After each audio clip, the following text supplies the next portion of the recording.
Hello, students. Very good morning and happy Sunday. So before we begin, let me have a technical check. Please let me know if the audio and the video is clear. So for that, I'll launch a technical poll. So here you go.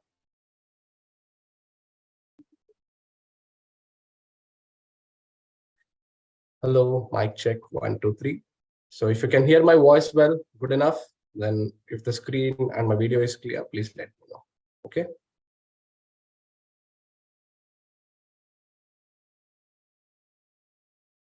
Perfect. Thank you so much. So let's head on with today's class. So what I thought was we have 2 more sessions. So we'll be able to finish this chapter along with the questions. So yesterday we finished a part of questions, so which was like completely need based. Then what I insist is we'll have a quick revision because there are certain points that we need essentially to remember to solve certain questions. So we'll have like a crash course. Okay.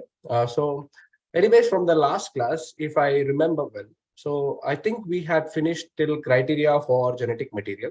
So the very next topic would be mechanism of DNA replication. So today we'll start up with mechanism of DNA replication. So I hope it turns out to be an interesting session, right? So let us start with mechanism of DNA replication. We already know that DNA replicates through semi-conservative mode of replication.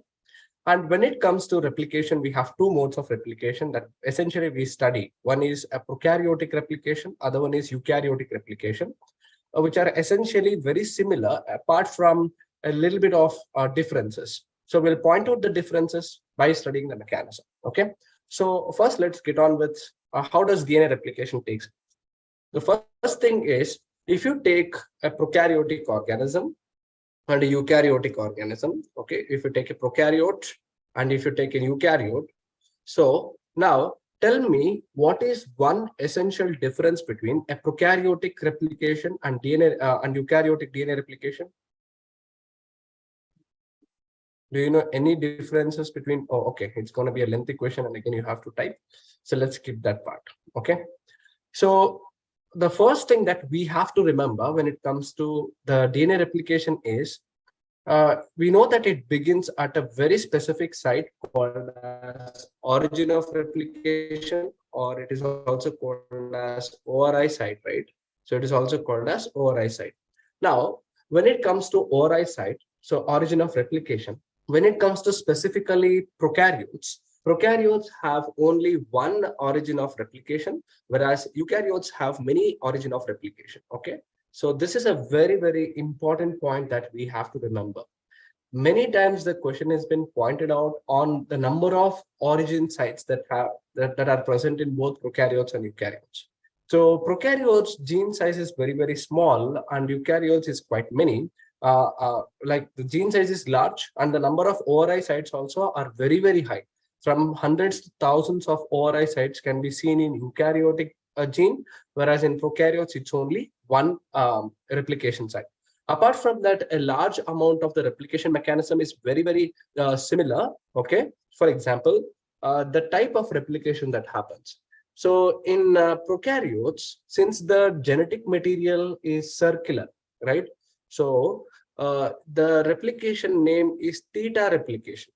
That means if you see a circle and if you start dividing it in both the sides, you know that in this direction also the replication is happening, and in this direction also like theta. Okay, so that is why we call prokaryotic replication as theta replication, whereas in eukaryotic replication, even though it's a linear one, but the direction of the replication is same, that is bidirectional.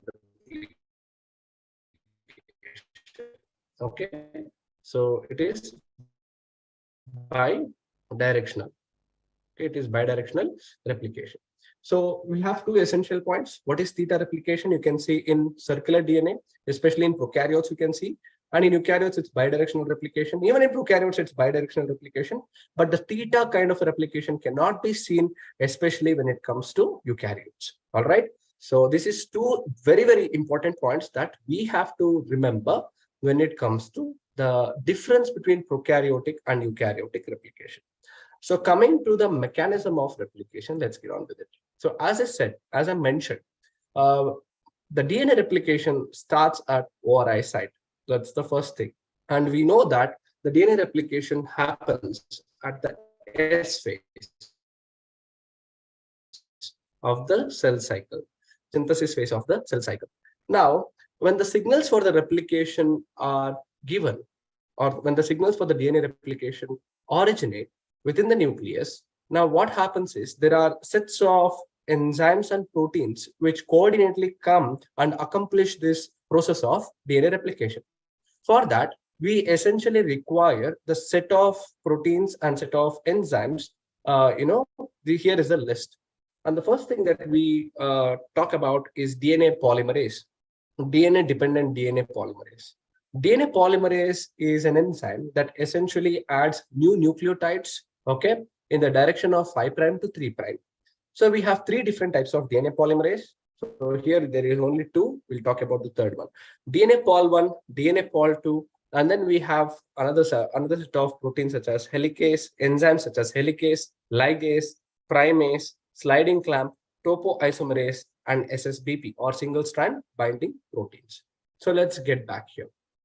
So when we talk about DNA polymerase, and our DNA polymerase is very, very important for the process of replication because they are the ones who actually polymerize this reaction of creating a new DNA strand. But there is one problem with respect to DNA polymerase 3. Now, what happens in the beginning when the signals for the DNA replication originate and we have our helicase, okay?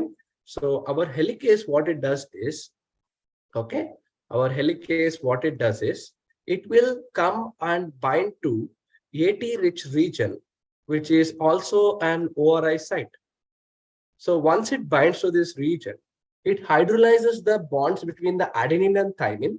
Now, once it hydrolyzes the bond between adenine and thymine, it temporarily opens the DNA strand in the form of a replication fork.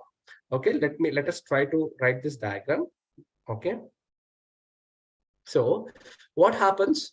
This is how the DNA was. Oh, sorry, give me a second.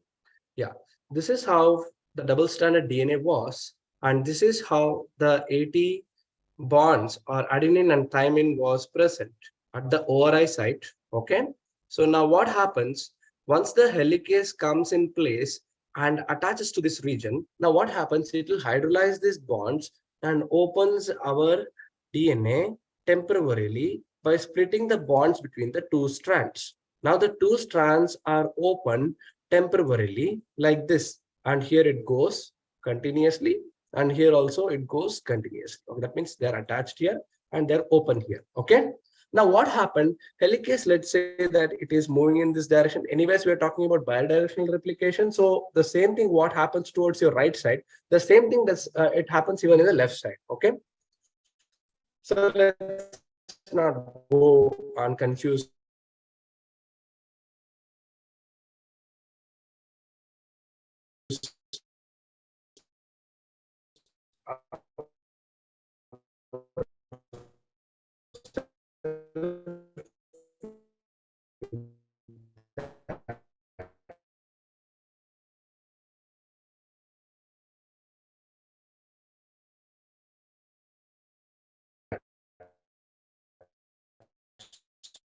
So we are only talking about what happens to our right side.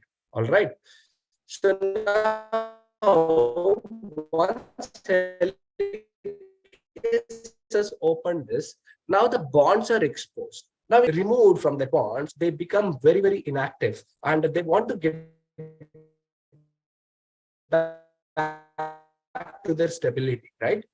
So now essentially what these bonds will do is so to press them temporarily, helicase came and unbound the strand, SSB. Now temporarily this replication coming to the DNA polymerase. So we have DNA pol 1, DNA pol 2, and DNA pol 3, right? So we have this polymerase enzyme. So let us see what are their functions. So when I showed the chart, there is only DNA pol 1 and pol 3 given and pol 2 was not given. There is a specific reason for that. So let us talk about DNA polymerase 3. Our DNA polymerase 3 is very, very important because it will try to elongate DNA into 5' to 3' end. That is polymerize new DNA in 5' to 3' direction. So that is a function of DNA polymerase 3. And the another function of DNA polymerase 3, very important. So we'll just remember this and we'll forget something else. What is it? Something else. It also does the function of DNA primer. I will talk about this. Okay, this is a very important function. So it creates something called as DNA primer. Next one. Coming to DNA polymerase 1. What is DNA polymerase 1? One, it acts as an endonuclease. It acts as an endonuclease. Second, it creates DNA RNA primer. Okay, it creates DNA RNA primer. All right, students. So very, very important points. These two things are quite essential for us. Understood? So coming to DNA polymerase 2, it is repair. It's not just, okay, I just do repair and it is not significant. Way too significant compared to all the process. If there is no repair mechanism, it can lead to severe mutations and severe deformities in our DNA. So all three are very, very important. Now, coming to the DNA polymerase 3 or DNA polymerase, it has a problem. What problem it has? The problem is it cannot synthesize DNA on its own. That means if this is my first base pair at the origin site, let us say it is guanine and cytosine, and it is from 3'. So obviously DNA starts replicating from 5' to 3' end. Now, if this is the first base pair, my DNA polymerase 3 cannot synthesize a new DNA from the beginning itself. The reason is the DNA polymerase requires a free, okay, it requires a free 3' OH. What is a free 3' OH? It is very, very simple. Whenever you have a nitrogenous, whenever you have a nucleotide, we know that at the third position, okay, it has a OH group, right? Sorry, this is a second position. At the third position, you know that there is a OH group. So this OH group at the third carbon atom is very much required already. Already it should be there. So only then the DNA polymerase can make use of this OH group and then start synthesizing the new DNA. Now, where do we get this free OH group? Now, that is where our, 1 second, I will just add one more page. You have to be quick in taking the notes if you want, otherwise it's all right, okay? Yeah. Okay, so now what did I tell? Our DNA pol requires a free 3' OH, right? It requires a free 3' OH. So for that, what happens is there is a primer. So we call this primer as DNA dependent RNA primase. So this DNA dependent RNA primase means it can synthesize an RNA primer. So what happens now? Now we know that our DNA strand is split like this. Correct? It's split like this in the form of a fork, and we call these events as the events at replication fork. So when the DNA split, it splits like a Y shape and it resembles a fork-like structure. So that's why we call it as replication fork. Now, the orientation of what we give to the parent strands is very, very important. What I mean by orientation, let us say that our DNA strands always have direction. So I'll write it as 3' to 5' is one strand, one parent strand. That means 5' to 3' is another parent strand. Very, very important. Now I told you always DNA replication happens from 5' to 3' direction. Very, very important point. Now, since my helicase is moving forward like this and splitting up the strand, now my base pairs are exposed here, and some of the base pairs, all this, the base pairs are stabilized by something called as SSBP or single stranded binding proteins. Now what happened? Now this DNA dependent RNA primase it will start synthesizing. We call it as de novo synthesis. Okay, de novo means it can synthesize a first nucleotide on its own. So this RNA primer comes and creates a very short, 10 to 12 base pairs length of RNA. Very simple. DNA dependent RNA primase. So this one will come to the 5' direction, okay, and it will synthesize from the beginning up to around 10 base pairs of RNA strand, okay, a short RNA strand. So we call this short RNA strand as RNA primer. So once it creates a short RNA primer or this short RNA fragment, now it is open for our DNA polymerase to start the replication process. So once you have this 5' to 3' RNA, we know that at the 3' end, we have a free OH. So this free OH is like a cake for our who? DNA Pol 3. Now, DNA Pol 3, what it does is, it will take advantage of this free 3' OH and it will start synthesizing the new DNA strand in 5' to 3' direction continuously. So you can see that, wait, let me get rid of this. You can see that here in the above strand, the direction of replication of the daughter strand is in 5' to 3' direction. Only one RNA primer is added, and this strand is called as a leading strand. Okay, this strand is called as a leading strand. Now the question is, if I ask you, what is the template strand of a leading strand? You should not tell it is 5' to 3'. If I ask you what is the template, template means what is being used for the leading strand. So that means the parental strand should be from 3' to 5'. Only then the leading strand can be from 5' to 3'. Correct, right? So this is daughter. Okay, this is parent. So if the template means parent, and the parent strand, if it is going from 3' to 5' direction, then the daughter strand is called as a leading strand. Understood? Why we call it as leading strand? Because without any breaks, the replication is happening in a very continuous fashion. Now, what happens in the lagging strand is very, very important. And I'm going to need some space. So let me clear this. So now what is happening in the lagging strand is quite strange. What is happening? Now, if you look at the parent strand, the parent strand is like this. Now here in the leading strand, we wrote here 3'. So here it is ulta, that is 5' to 3'. And the direction of replication should happen from 5' to 3'. Correct, right? So this is parent and this is the daughter, new daughter that is being synthesized. And this is the direction of the replication.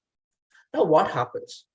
Whenever the direction of the replication fork moves forward, a new 5' end keeps on getting exposed. As few base pairs go forward, a new 5' end.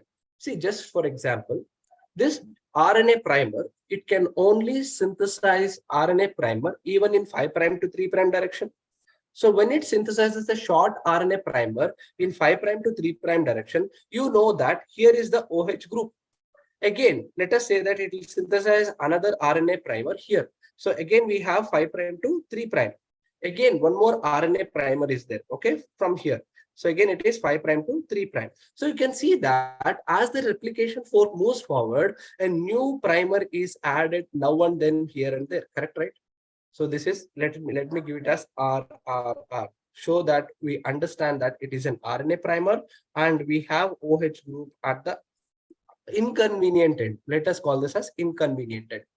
Now what happens? Somebody has to use this 3' OH and expand this into a DNA. Correct, right? So this expansion of one RNA to another RNA, so this process is called as creating DNA RNA primer. So this is called as DNA RNA primer. So who does this DNA RNA primer? So this is done by DNA polymerase 1. So our DNA polymerase 1, what it does is, it makes use of this short RNA fragments and it will expand this in what direction? Again, 5' to 3' direction. So a new DNA strand gets added in the gaps. So this filling of the gaps between RNAs is called as DNA RNA primer, and that is done by DNA polymerase 1. Very important function. Understood? So next, what happens? So once this is done, somebody has to get rid of this RNAs. So this, again, this RNA by this endonuclease activity of our DNA. Again, I told you what activity? Endonuclease activity. It is going to take out all the RNA primers, okay, and it will leave the gap. So once it takes the RNA primer like this, okay, all the RNA primers are taken out like this. So the gaps are left like this, correct, right? Sorry. So we have a DNA here, and all the RNAs, all the R's are gone. So the gaps are left there. Now, what do we have here? We have only D, that is DNAs, and there is a significant amount of gap here. So this gap should be filled by who? So I already told you the role of DNA Pol 3 is to create DNA primer. Now you understand, right? So now what happened? We have the gaps between DNA, and these DNA has to be expanded in again 5' to 3' direction. And this expansion of gap, okay, by synthesizing fragments of DNA is called as DNA primer. So this DNA primer is created by DNA polymerase 3. Now, what do we have? We have a continuous strand of DNA, but if you see here, there are gaps. Okay, there are gaps here. There are gaps here between the fragments, right? So these gaps make this DNA look like this, something like this. So these are called as Okazaki fragments. So these Okazaki fragments are discovered by a Japanese scientist called as Okazaki. So now he says, okay, if you look at the lagging strand, you can see that the DNA is not attached and they're present as small fragments. And we call these fragments as Okazaki fragments. All of them are DNA, but there are gaps between them. Now, what should happen? These gaps have to be cemented. These gaps have to be closed. And closing of the gap is done by DNA ligase. Ligase is also called as gum or glue. So it will attach the adjacent 5' to 3', okay, by creating a new bond, and then we have a continuous strand. So these are the activities that are happening with respect to what strand? Lagging strand. Understood? So hold on 1 second. Yeah. So when we look at this, you can see that these Okazaki fragments are created. So all this is happening in the lagging strand, and we know that what happened in the leading strand. If you remember, I told you there was a short RNA primer that was added in the beginning of the leading strand. Even this will be removed by the same DNA polymerase 1, and then the DNA polymerase 3 will finish up this gap, and again ligase will patch up this. So we understood what is happening in the leading strand and what is happening in the lagging strand, and then what are the roles of Pol 1, Pol 3, and then Pol 2. Pol 2 basically what it does is it keeps on following each and every base pair. And if there is any error, it will replace with the right base pair so that there is no mutations occurring. So basically, it performs the function of repair mechanism, right? So now we understood what is happening. One important thing that we have to understand is, as the DNA polymerase 3 is moving forward, it has to hold on to both the parental strand and the daughter strand along with it. So for that, a sliding clamp protein comes and help in holding everything together so that the DNA will not slide away or it will not miss away. So that is the importance or significance of sliding clamp.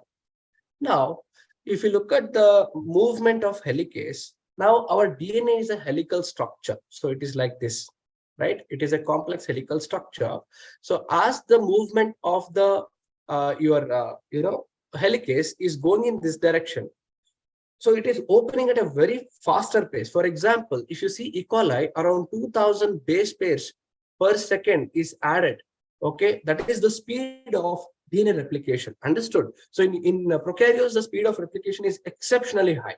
So as this is happening, now you can expect that if I have two ropes that are intertwined together, and if I just rip them apart or open them like this, at the far end of the rope, that is maybe at this location or at this location, far end of this rope, it experiences a special type of stress called as torsional stress. So when there is a torsional stress at the far end of the DNA, because of the unwinding of the helicase, now there is a problem that can lead to nicking of DNA or breaking of DNA. To avoid the breaking of DNA, see, this is your helicase. Before helicase only, there is another type of protein called as topoisomerase. So this topoisomerase is also an enzyme. It will bind to this DNA strand and it will relieve this torsional stress. That means it will get rid of this stress that is causing at the far end of the DNA, so that the nicking is prevented and the DNA replication can happen without any damage to the parent or the daughter strands. Okay. So these are the events that are happening with respect to DNA replication. And these are the roles of different, enzymes that are involved in it.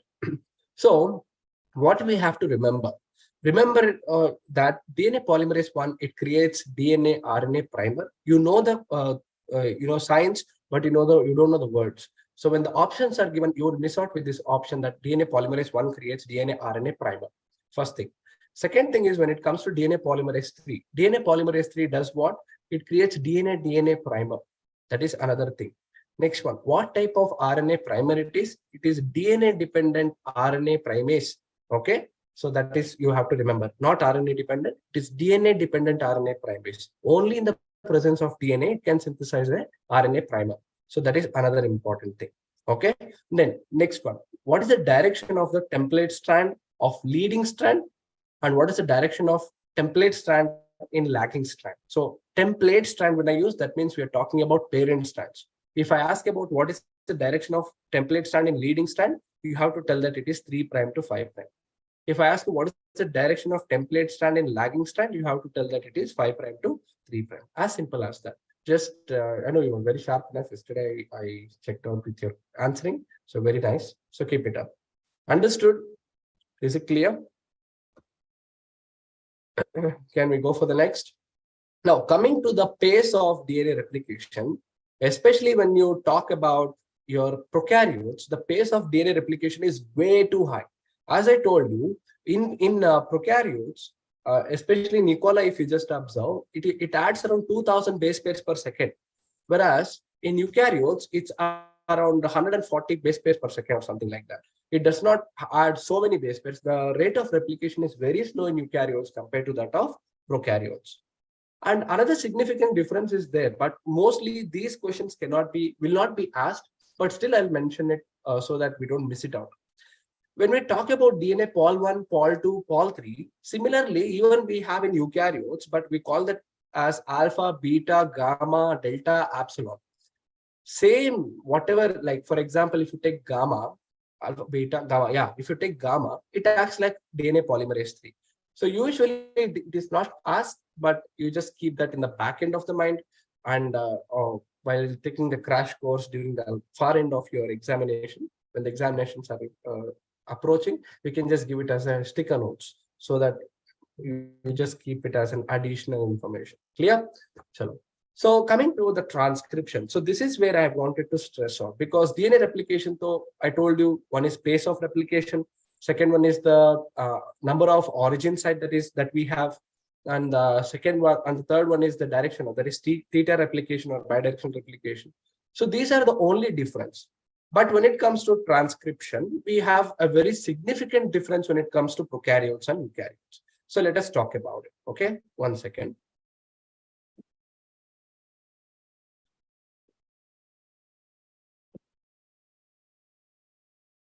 Yeah, sorry students.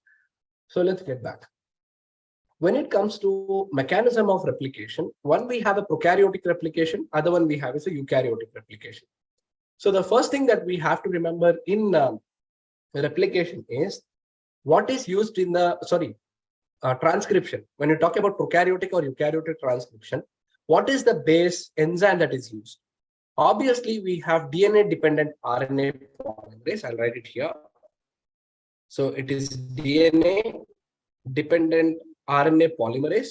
So this DNA dependent RNA polymerase comes in 3 forms. One is RNA polymerase 1, RNA polymerase 2, RNA polymerase 3. You have to remember this. I think yesterday also I mentioned, but it is quite essential to remember the location and the functions. For example, If I talk about RNA polymerase 1, what is its function? Its function is to synthesize all the types of rRNAs except for 5S RNA. What are all the types of rRNAs except for 5S RNA? That is 5.8S, 18S, and 28S rRNA. So these are the different types of rRNA that is being synthesized by RNA polymerase 1. And where is it present? It is present in the nucleolus region. Next one. Coming to RNA polymerase 2. We talked about this RNA polymerase 2 at a large extent. So basically, RNA polymerase 2 is present in the nucleus region, and its role is to synthesize pre-mRNAs they have given, okay, that is in eukaryotes. So we know why it is called as pre-mRNA. It is also called as hnRNA or heteronuclear RNA, or in eukaryotes, it also synthesizes mRNA or messenger RNA, which we emphasize a lot. Okay, next one. Coming to RNA polymerase 3. RNA polymerase 3 is very, very significant, and it is present in nucleus, and it synthesizes. Major you have to remember is tRNA. 3 for tRNA, 1 for rRNA. Okay, so don't get confused with this because yesterday you made a mistake, I remember. Okay, and then snRNAs, that is small nuclear RNAs, and 5S rRNAs are synthesized by your RNA polymerase 3. Even though you remember tRNA, rRNA, and mRNA, you will forget these. So please make a note of these RNAs. Very, very important with respect to the point of exam. Understood? So this we talked about RNA polymerase. So let's get back to the mechanism of replication. So when we talk about transcription, when we talk about transcription, so basically we talk about where does the transcription starts. So we know that transcription starts at a gene, at the site of gene. So when we talk about the gene is a structural gene which has 3 regions. So basically we know that any gene or a cistron, when we call it as cistron, means which has 1 promoter, but many genes controlled under 1 promoter is called a cistron. Anyways, in lac-operon, we'll discuss about it. So when we talk about a gene, it has to have 3 regions. One is a promoter. Other one is a structural gene. And next one is a terminator. So these are the essential regions, or the very must regions, or 3 important regions that has to be there in a functional gene. Any one of them is missing, then the entire gene is useless. Okay, it cannot function as a gene. Okay, so let us see what is the promoter. So when we talk about prokaryotes have prokaryotic promoters. And what are promoters? Promoters are basically conserved sequences. Okay, so these conserved sequences are ancestral sequences. So they are being preserved for a very long period of time during the course of evolution, and they're present at all ends. So now if I have a gene, so here is where my structural gene is beginning from, that is which gives us mRNA. So behind the gene is called as an upstream region. This is called as upstream region. Hold on 1 second, sorry. 1 second. Sorry, students. Yeah, these are called as upstream region. So in upstream region, what do we have? We denote any of these base pairs as negative. That means if this is the first base pair, like ATGG is my first base pair of the structural gene, whichever comes in the opposite direction, that will become -1, -2, -3. So the base pairs are given these codes or numbers. So at the -10 region and -35 regions are the prokaryotic promoters. We call them 10 regions and 35 regions. Okay. Even though you don't have to remember the exact base pairs, but it is quite significant to, it's quite important to understand that -10 regions have TATA, TAT, and then the 35 regions is having TTGACG. Okay, so these are the promoter regions, and this is the exact base pairs that are present in all prokaryotic promoters. Okay, remember this. Now, these promoter regions are very, very important because they are the site for the beginning of the transcription. So what happens whenever the transcription signals are given, or whenever the need for the transcription is originated? Now what happens? You need something called as DNA helicase. DNA helicase, to unwind the strands. Okay, because it is a double strand, it has to unwind temporarily for the transcription to take place. That is the first thing. Second thing is it has to recruit our RNA polymerase to begin the transcription. Now, talking about RNA pol or RNA polymerase, what type of an enzyme is RNA polymerase is asked several times, and I will give an answer. It is holoenzyme. Okay. So what is a holoenzyme? It is not just one enzyme. It is a combination of subunits. So several subunits have to come together to create one functional enzyme. So that we call it as a holoenzyme. For example, if I talk about RNA polymerase 3, RNA polymerase 2, which synthesizes mRNA in prokaryotes, its RNA polymerase will have these kind of subunits, that is alpha alpha, beta beta dash, and sigma. Sigma you are aware, but these are the other rest of the subunits that completes RNA polymerase 3. Now what happens? Now the transcription signal originated. Now the transcription has to happen. And now the sigma factor is also called as initiation factor. Now this initiation factor recognizes this promoter region and comes and binds to the promoter like this. Once the sigma factor comes and binds to the initiation factor or promoter region, okay, now it will initiate the assembly of rest of the subunits like alpha alpha and beta beta dash. Now what will happen? This alpha alpha comes, beta beta dash comes. Okay, so let us say alpha alpha beta beta dash. Now once all these 5 subunits come together, this will complete the assembly or the recruitment of RNA polymerase 2. Now you might have heard about this statement in your textbook. The sigma factor is an initiation factor. It comes to the promoter region. Once it comes to the promoter region, now what happens? It will recruit the RNA polymerase 2. Now you know how it is recruiting the RNA polymerase 2. Each of these subunits have its own specific function, and these functions are not asked in your NEET, so need not worry. Now, once the assembly of all these 5 subunits are in place, now this sigma factor will get out. The detachment of the sigma factor will complete the functional enzyme, that is RNA polymerase 2. Now it becomes functional. From the promoter region, with the help of beta dash, now the beta dash, what it will do is it will just make this RNA polymerase to jump. So it will jump from the promoter region to the site of transcription, that is structural gene. So that completes initiation. Understood? Once the initiation is complete, now it is the time for elongation. Elongation is very simple. Elongation happens in 5' to 3' direction continuously without any breaks with the help of DNA helicase that is unwinding the strand further down. Now the problem with respect to the elongation is who energizes this reaction. So basically it is RNTPs, okay, ribonucleotide triphosphates, which comes as adenine ribonucleotide triphosphate, guanine ribonucleotide triphosphate, cytosine ribonucleotide triphosphate, and thymine ribonucleotide triphosphate. So they will energize this reaction, and it will happen continuously in 5' to 3' direction. So this is about elongation. Coming to the termination. One second.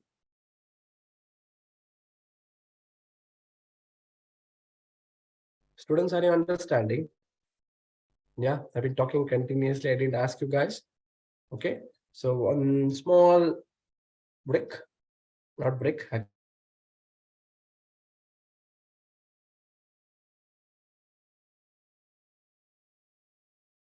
Okay, hold on. Just give me a second. Yeah. A, understood.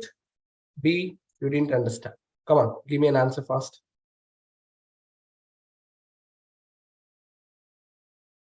The pace is going very fast, but I want to complete so that it helps you. A, you are understanding. B, you didn't understand.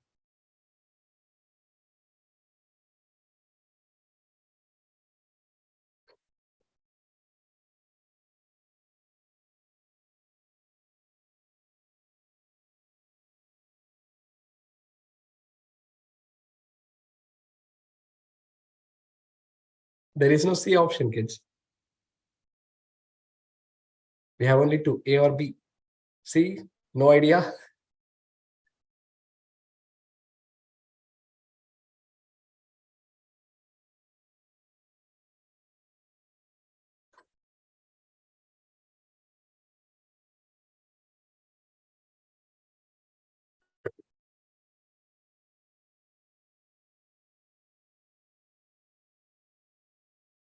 Guys, make it fast. A, you're understanding. B, you didn't understand.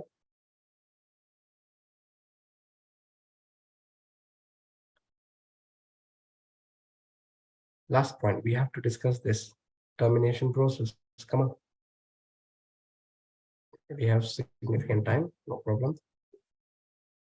Yeah. So I'll carry on.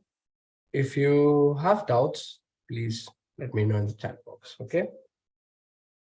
So this is how the crash course are. It's very fast. Okay. Chalo. So now we have to talk about termination, and we have two types of termination. One is row dependent and row independent termination. So you might have been aware of this row dependent and row independent termination, but yet I will talk about this. So when we talk about row dependent and row independent, okay, so it's a very nice topic. Why? Because it's so nice mechanically. So how the mechanism happens. Now this is the direction of transcription. Now here is where your RNA polymerase 2 is, and it is transcribing continuously in 5' to 3' direction. Okay, both look same. Okay, 5' to 3' direction. And here is the mRNA that is being synthesized, right? Now what happens is, as it moves forward, there is a special type of protein that is following it called as rho protein. So the rho protein continuously follows it in the 5' to 3' direction. But when it reaches the termination site, now the termination site is rich with GC. GCC or GC rich region is very high at the termination site. Now we know that the GC rich region has 3 hydrogen bonds, right? Now to relieve these bonds, it requires very high energy.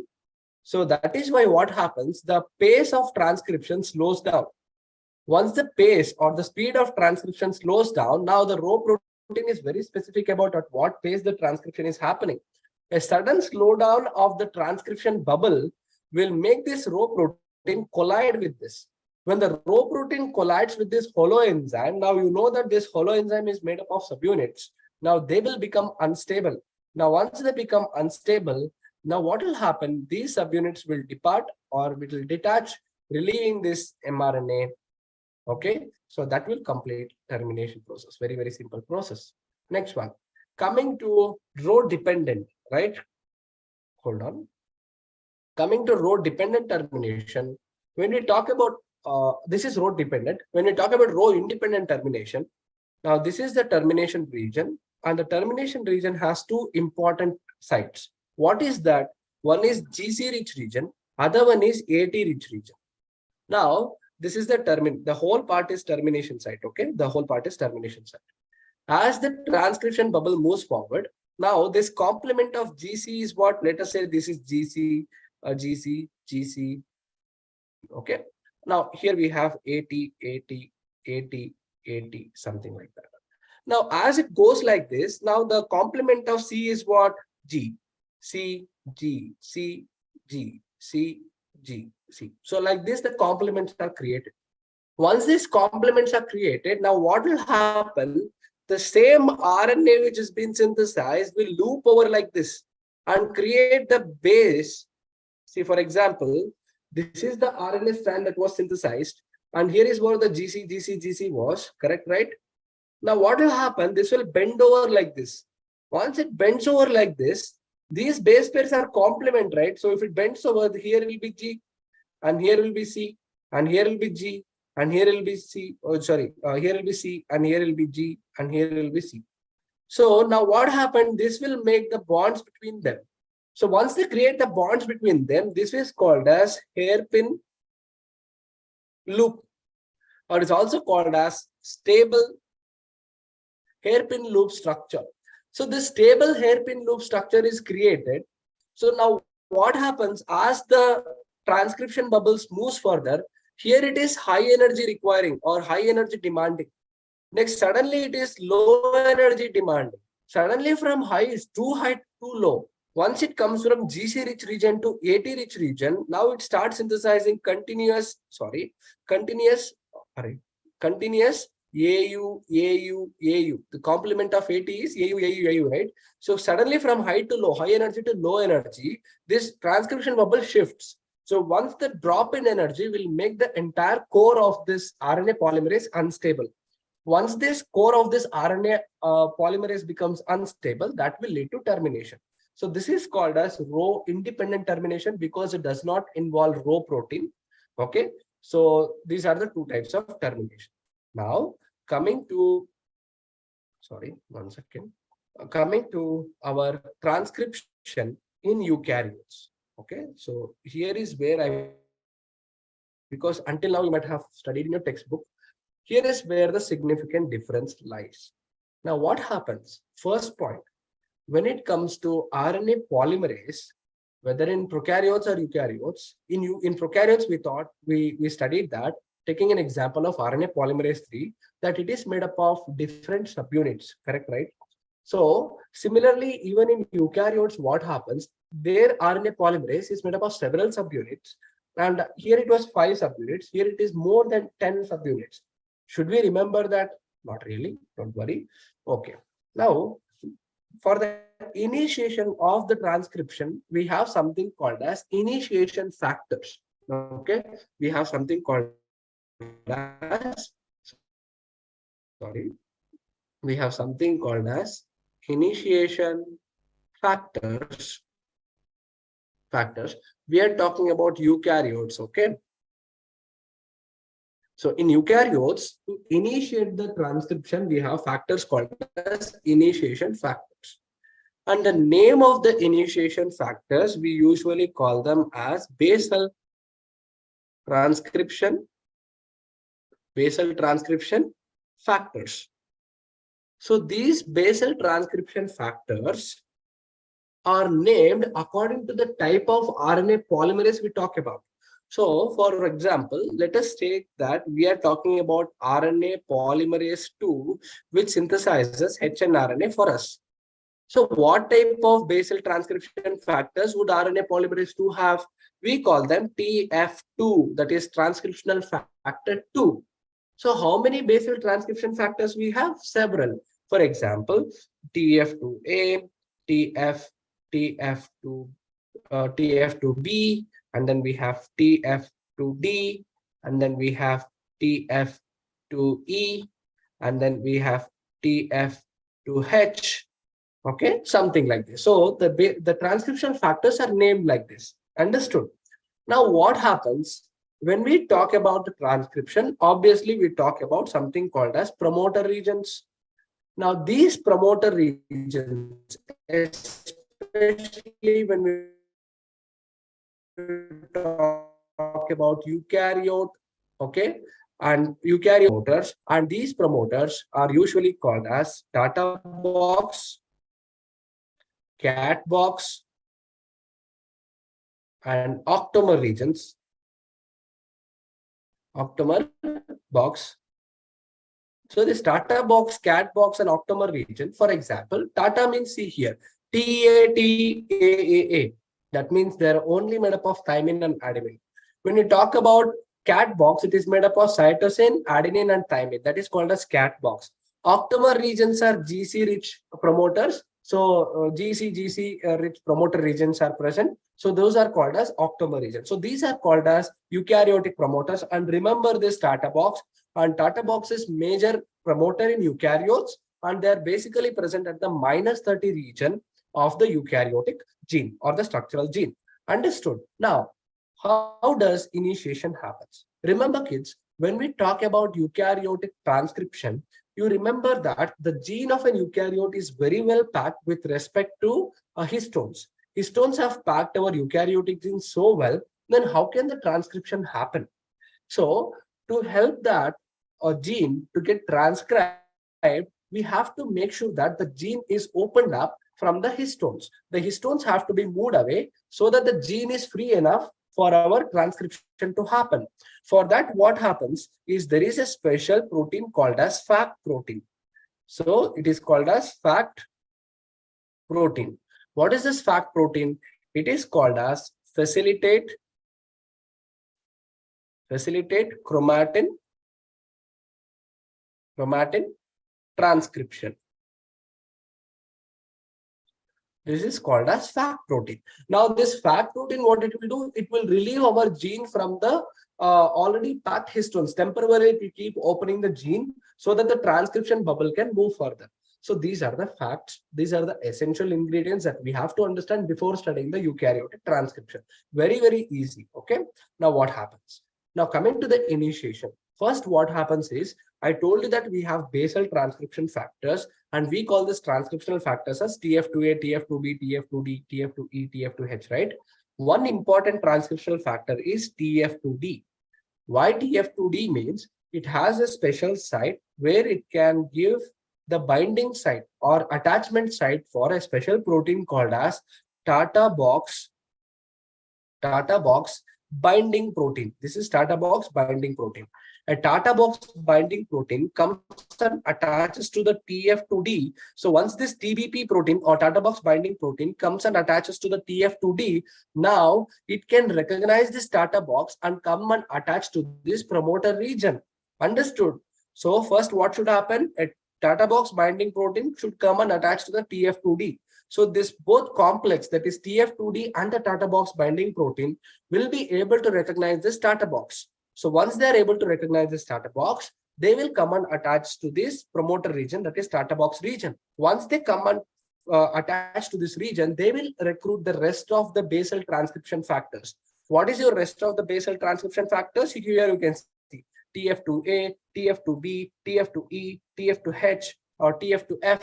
All of these transcriptional factors, I told you that there are several subunits for the RNA polymerase 3. Similarly, all of them will come and attach to the promoter region. Now, once this complex of all the transcriptional factors are in place, now the Tata box binding protein will go out. Now, this bubble will create the RNA polymerase 2. This stable transcriptional bubble will jump from the promoter region to the elongation site. Once it moves to the elongation site, now the elongation happens similar to that of your prokaryotes. In which direction? 5' to 3' direction. So this, you understood the significant difference. Why I told all this? Just to make you understand what is Tata box. Okay. Promoters are very, very important. Understood? So this is about eukaryotic transcription. Chalo.